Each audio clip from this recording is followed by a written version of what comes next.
Ilka Halliday takes special care to make sure the Christmas wreath she places at the grave of her son Christopher Wilson is just right.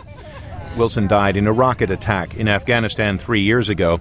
He is just one of the service members being remembered at Arlington Cemetery as part of a nationwide project called Wreaths across America. Anybody else need some?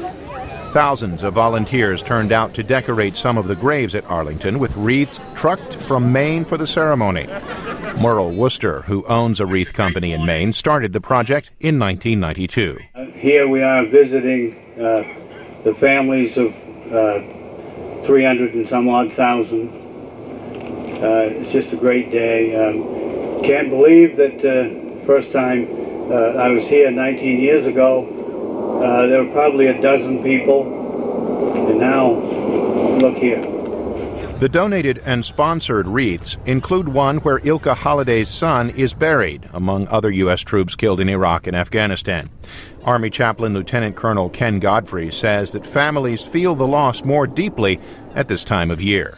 Obviously, that brings up a lot of personal emotions, and every family deals with that differently. And, probably a place where emotion is concentrated the most is in Section 60, because so many of our current active duty combat death soldiers and military members are buried over there.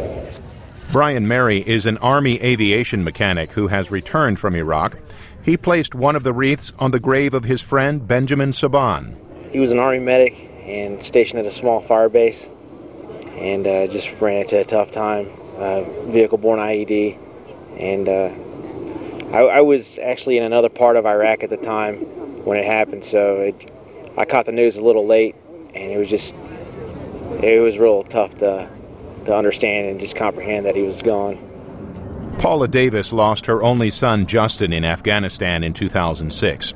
She says seeing so many volunteers helps her to cope with the pain. The holidays are always difficult, and it does help that people have not, in the midst of their, people out doing their Christmas thing, that they haven't forgotten our loved ones that aren't here for Christmas. So it means a lot to families that people haven't forgotten. Davis is friends with other women who have lost a family member. They're called Gold Star Mothers. Ilka Halliday says they help her to cope. It's like we've never existed without each other. We're just that close. We can be ourselves. We don't have to worry about what other people think. If we want to scream, we scream. If we want to hug, we hug. It's great. It's absolutely great. By the end of the day, 24,000 wreaths are placed on headstones at Arlington. Merle Worcester says that he wants to expand the gesture to include the entire cemetery next year. I'm David Byrd, VOA News at Arlington National Cemetery.